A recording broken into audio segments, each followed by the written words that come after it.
If you've been waiting for Gears of War to make a comeback, then this is it. The Gears of War E-Day beta is finally here, and whether you're a longtime Gears fan or you've never touched a Gears game before, there are some things that you really need to know before you decide to play for yourself. So in this video, I'm going to break down how you can play, what's actually in the beta, the new Horde Siege mode, PvP rewards, and what you should expect going into it.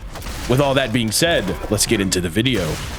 First, let's talk about the dates. The early access beta runs from August 6th through August 10th. This version is available for people who pre-ordered the game or have subscriptions like Ultimate Game Pass. But if you don't have early access, don't panic. The open beta runs from August 13th through August 17th, giving everybody else a chance to jump right in. So if you're watching this during the first beta weekend and you're thinking, damn, I missed this, you haven't necessarily missed your chance. You still have an open beta coming up. Now, for the full release of the game, it won't be on PlayStation. So if you don't have an Xbox or a PC, you will not be playing this game, unfortunately, after they just released the brand new remake of the first one. I don't know why they did that. But anyway, let's get into the fun stuff. The beta isn't giving us the entire game, but more like two game modes, Horde PvE, which is called Horde Siege, and Versus, which y'all know how that goes.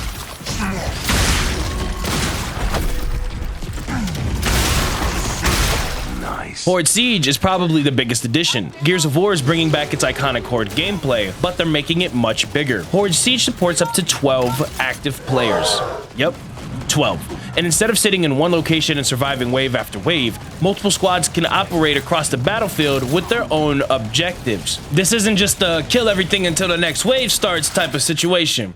Different squads can have different missions. You'll encounter changing situations during the match, and eventually everyone has to come together for a massive final fight and extraction. If you've played traditional Gears of War Horde before, Horde Siege is basically taking that idea and then turning the intensity way up. But what about PvP? Of course, this wouldn't be a Gears without Versus. The beta also gives you a chance to jump into the competitive multiplayer experience with the updated Gears of War combat built from the ground up. And you've never played a Gears of War multiplayer like this before. One of the biggest reasons people are excited for E-Day is the return of that classic Gears feel. You've got the iconic cover system upgraded now to be able to crouch lower and higher in the system. You have the heavy weapons, which are now changed and tuned to fit the most brutal, disgusting combat. The chainsaw and bayonets have never changed, but they have never felt so great. And the ridiculously satisfying feeling when you absolutely delete somebody with a Gnasher. But E-Day isn't simply copying the old games. It's using the fundamental things that brought us all together to love the game and updated it with better graphics and honestly just better movement in general. But as I said, with the better graphics, this game is built with Unreal Engine 5, so the game looks significantly more detailed than other entries. But what's different about E-Day? This isn't Gears 6, it's a prequel. E-Day takes place 14 years before the original Gears of War happens. It's actually the beginning of the Locust invasion. Marcus Phoenix and Dom Santiago, our main characters, are much younger. And we're seeing the exact event that eventually leads them to the world that we actually know. And that means the tone is supposed to be different. The Coalition has been pushing E-Day towards a darker and more horror-focused atmosphere instead of the more action-paced and intense atmosphere that they've had more recently. The Locusts are supposed to feel terrifying again, being bigger than normal, and honestly, I prefer the way they sound in this game. It's actually insane. They sound so what's the word, guttural? It's like it's right there in the throat, man. They got that. Now they're supposed to feel invasive, like an invasion is happening in the campaign, like an actual nightmare. And honestly, that's one of the things I'm excited about. I'm super excited for that. Now let's talk about rewards, because for some reason there is an actual reason to play the beta, which I think is cool. Players can actually find exclusive rewards by completing beta challenges and progressing it through the available content. I think like 5% of the game is available. Some of these rewards are intended to carry over the full game.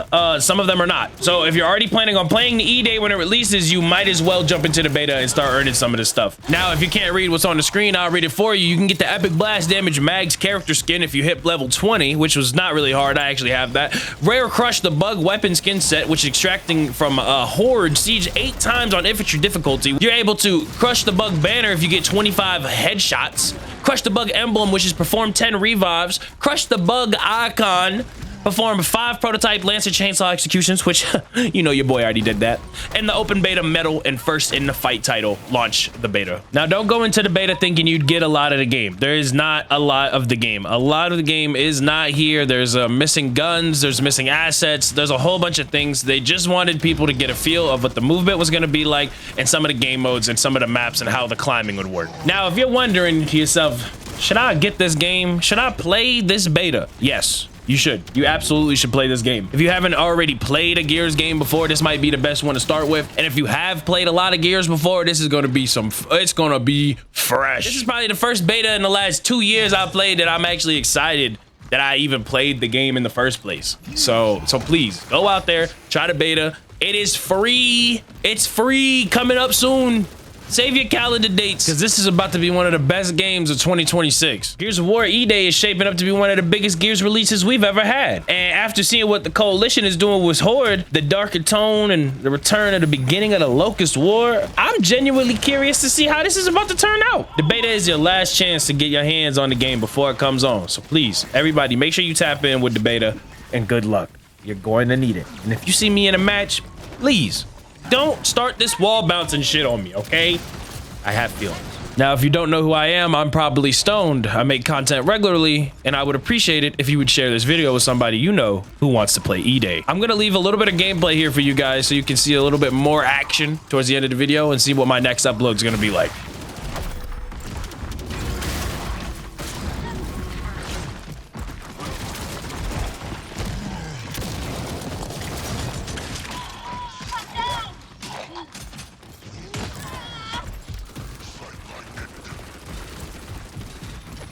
Throwing smoke!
We are reaching the end of the video with this last clip, but as I said before, I appreciate you tuning in. If you made it this far, subscribe, like, and share this with somebody who wants to play E-Day, and I cannot wait to see you guys out there on the battlefield.